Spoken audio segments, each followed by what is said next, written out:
London's police chief says this morning the death toll will rise in the devastating London apartment fire. Firefighters put out the last of the flames this morning, more than a day after the massive fire broke out. 17 people are confirmed dead at this time. Dozens of others are believed to be missing. 74 people are hurt. Prime Minister Theresa May went to the building this morning and promised an investigation. During an emotional visit overnight, singer Adele hugged and comforted people there. A memorial to those who died is growing nearby, and Jonathan Vigliotti is close to the scene in London with new details on the investigation. Jonathan? Good morning, Jeff. The building behind me looks like a skeleton. Many of these floors completely gutted by these flames. Firefighters are actually back here on the scene battling hot spots, these small pockets of flames. Fire officials say at this hour, this building is still too dangerous to gain total access inside. The morning after reveals what a day of raging flames did to this 24-story apartment. The damage so severe, fire officials say it will take weeks to inspect each and every floor. For now, drones are the safest tool for investigators. The cause of the fire is still unclear, as is how it spread so quickly. Fire experts believe the cosmetic cladding or siding recently added to the building's exterior may be to blame. The cladding sits just outside the wall. Yep. And then there is this space between it, and you're saying because it was installed incorrectly, oxygen was able to get through, which a chimney effect brought that fire up. Sometime during that fire, the cladding has become involved, and then it is spread vertically up the facade of the building. Joe Ruane conducts fire tests on buildings. If you imagine a fire on the ground floor and the chimney effect acting like a flue, it's carrying the fire through the wind as well, up the facade of the building. The fire struck in the middle of the night, trapping many, some seen desperately screaming for help. There's too many people stuck upstairs! We warn you that the video from inside the building is disturbing. Hello? It was shot on the 23rd floor. Quick! Hello? Here! Oh, And we have no information if the person who took the video survived. Allah. Survivors say they spent years complaining about fire hazards, including blocked exits, but say the management company wasn't responsive. More than a dozen are still missing, their faces posted around a growing donation center for the hundreds now left homeless. And the construction company that put in that cladding said in a statement that they met all fire regulations. Cadaver dogs are now being brought into this building to search for bodies of the missing.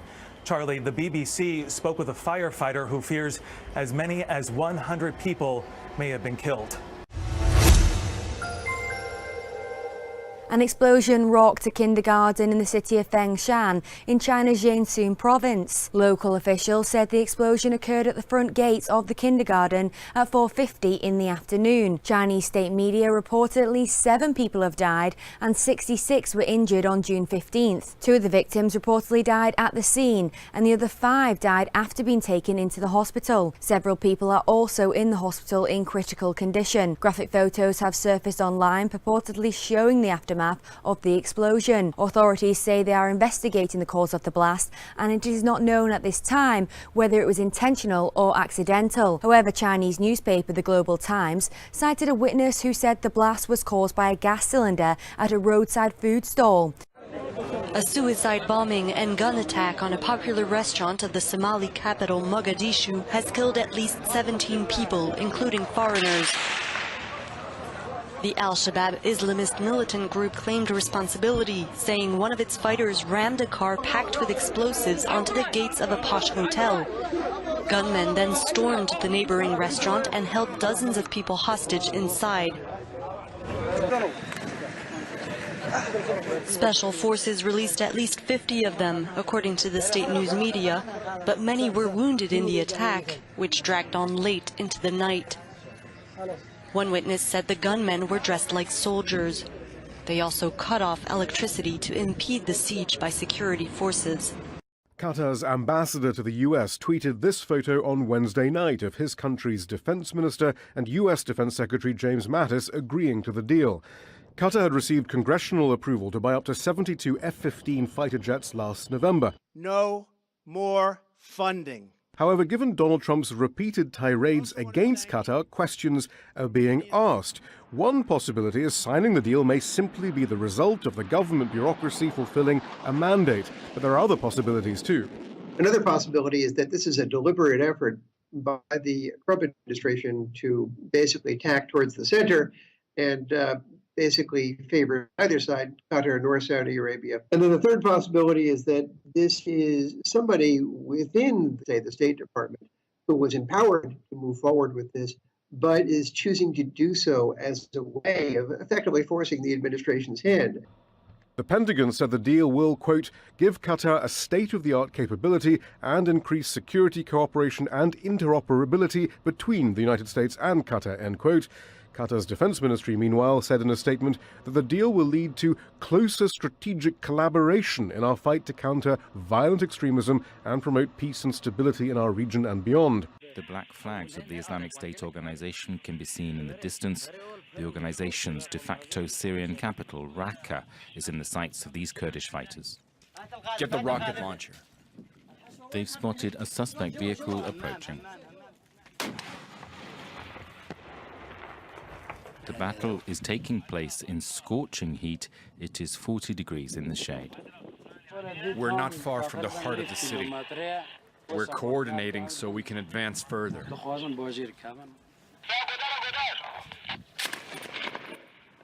The jihadists in Raqqa boil oil and plunge men into it, those who disobey or who try to desert. The Kurds are allied with Syrian democratic forces which have surrounded the city entirely. Backed by US air power, they have entered parts of the city, beginning in the east.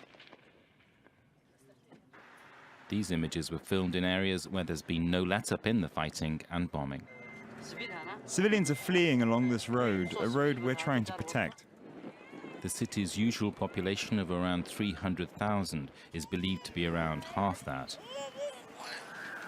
These families are finding freedom after years of being under IS control.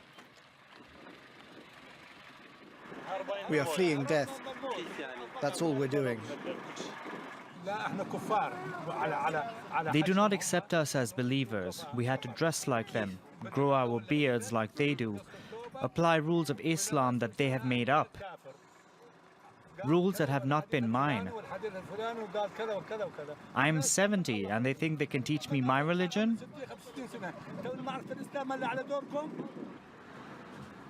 3,000 to 4,000 jihadist fighters are believed to still be in Raqqa, among them many of Western origin, including French nationals. They have booby-trapped the city and have enrolled men and children in the fighting. CNN has reported that Japan's parliament has passed a controversial anti-conspiracy bill, which critics say could be used to curb civil liberties across the country. The bill, which was criticized by both the Japanese Bar Association and the United Nations Special Rapporteur, was passed early Thursday by Prime Minister Shinzo Abe's ruling coalition, who hold a majority in the Diet, the nation's parliament. According to Abe, the new laws will help to crack down on terrorism and organized crime in Japan ahead of the 2020 Tokyo Olympics by allowing people to arrest individuals and groups planning to commit offenses. Biometric technology may soon be coming to an airport near you. The TSA is testing out a new checkpoint screening process, allowing your fingerprint to replace your boarding pass. RT's Marina Portnaya brings us the details from Miami. Once considered a luxury, airline travel has evolved into a frustrating and stressful situation for most travelers. One reason being security lines. In an effort to cut down on long wait times, the Transportation Security Administration is introducing biometric fingerprint scanners.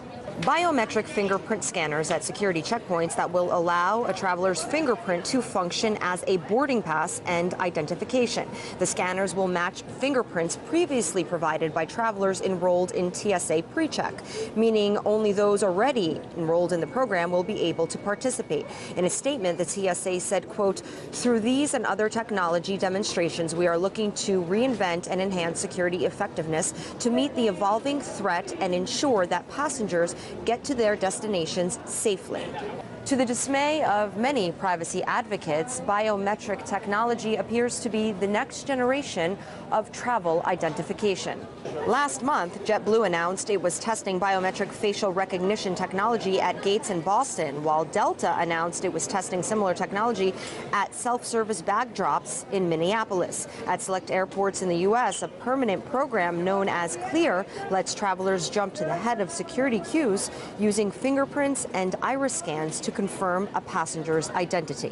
The TSA's new fingerprint scanners will first undergo testing for 4 weeks at the Atlanta International Airport and Denver International Airport. Use of the scanners will be entirely voluntary. The program is expected to kick off before the end of the month. Vladimir Putin says Russia is ready to grant asylum to former FBI Director James Comey if he feels persecuted in the U.S. The statement came during the Russian president's annual Q&A session with the public. RT's Daniel Hawkins was there. When the head of a security service records his conversations with the commander-in-chief and then leaks it to the press through his friend, how's the FBI director then any different from Mr. Snowden? In that case, he's not the head of a security service anymore, but a human rights activist defending a certain position. By the way, if he feels he's being persecuted over this, we'll be ready to grant him political asylum in Russia as well. He should know that. Quite a bombshell, although it's of course to be taken with a pinch of salt, knowing Vladimir Putin's quite unconventional, dry sense of humor. Nevertheless, it's become a hit already on social media. Many other news outlets have taken it up. That offer to offer James Comey, former FBI director, asylum in Russia. Putin was of course referring to Comey's Senate testimony just a few days ago, or last week rather, when Comey gave his evidence about the alleged Russian hacking in the U.S. election, and indeed about his firing from the post of FBI director. He, of course, leaked his conversations with U.S. President Donald Trump through a friend to the media. That's something which he's received a lot of flack from the Trump camp, the Trump lawyers, etc.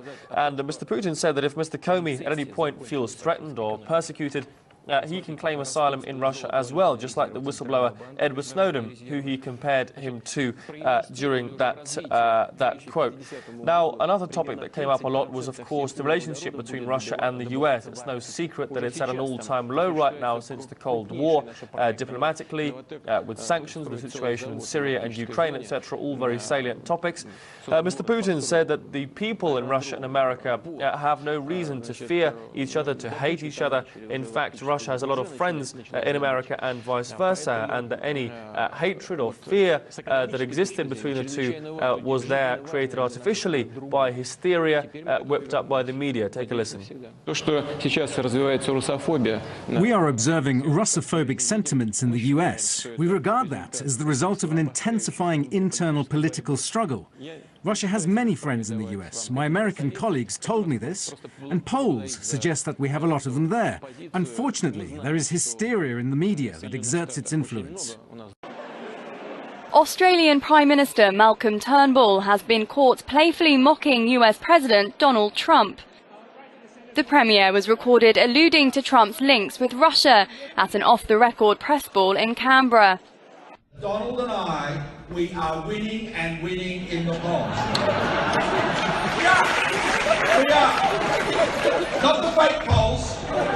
Not the fake polls. They're the ones we're not winning in. We're winning in the real polls. You know, the online polls. They are so easy to win. I have this Russian guy. Turnbull, who had a frosty start to his relationship with Trump, later said it was a good-humoured roast. President Trump joined the calls for unity following today's shootings.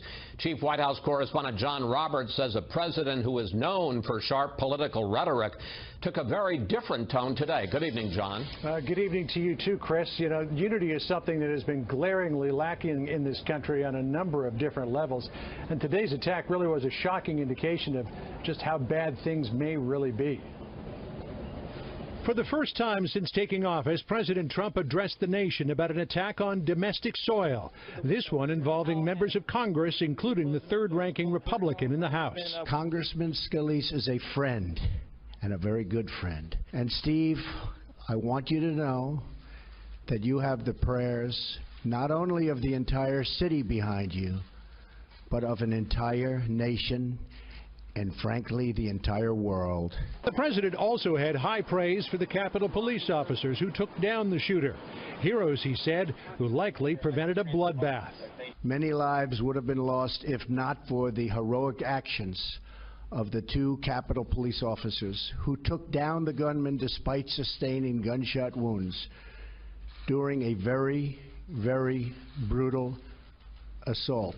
First Lady Melania Trump joined in the praise in a rare tweet, writing, quote, "Thank you to the first responders who rushed in to help protect those who were hurt in Alexandria, Virginia. My thoughts and prayers to everyone." While some members of Congress who were at the ball field blamed what they called political rhetorical terrorism for the attack, President Trump did not address the political environment.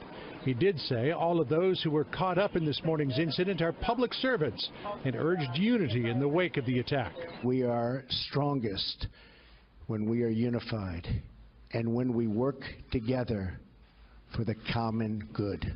As the president was appealing for unity, Democrats, some 200 of them, slapped him with a lawsuit this morning. It took 17 pages just to list the plaintiffs' names. The suit was yet another challenging the president's continued ownership in his vast business empire, arguing he is robbing Congress of its oversight responsibilities regarding payments from foreign entities, so-called emoluments. The suit claims, quote, "Defendant has chosen to accept numerous benefits from foreign states without first seeking or obtaining congressional approval. Defendant has thwarted the transparency that the, quote, consent of the Congress provision was designed to provide."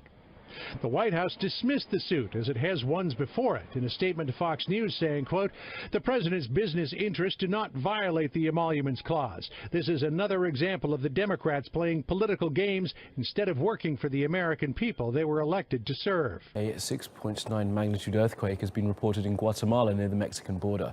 At least 5 people are reported to have died during the tremor. A bridge connecting Guatemala and Mexico has also been closed because of damage. Now, Guatemala sits along a major fault area which is known to be a high risk for earthquakes.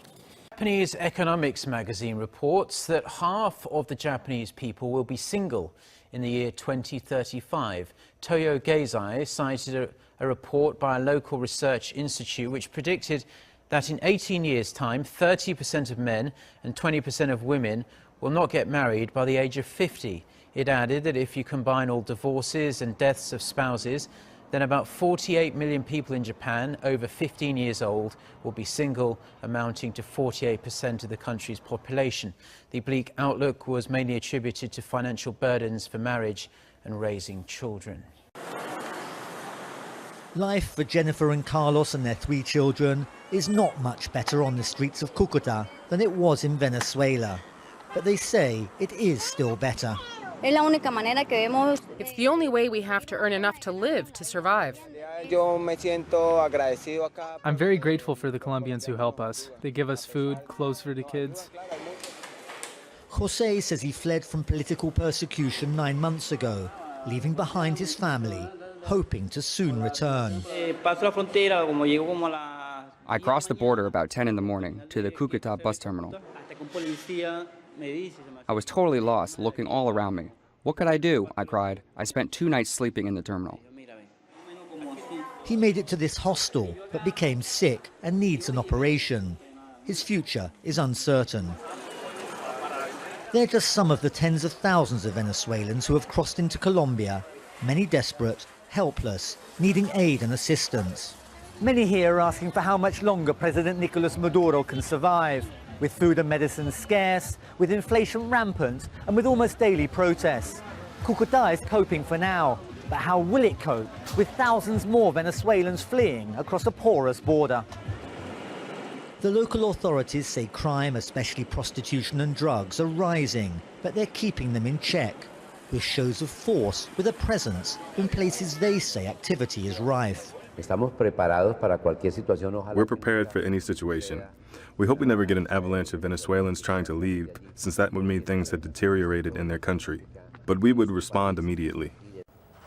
Elizabeth Casco says she's worried about her children's future.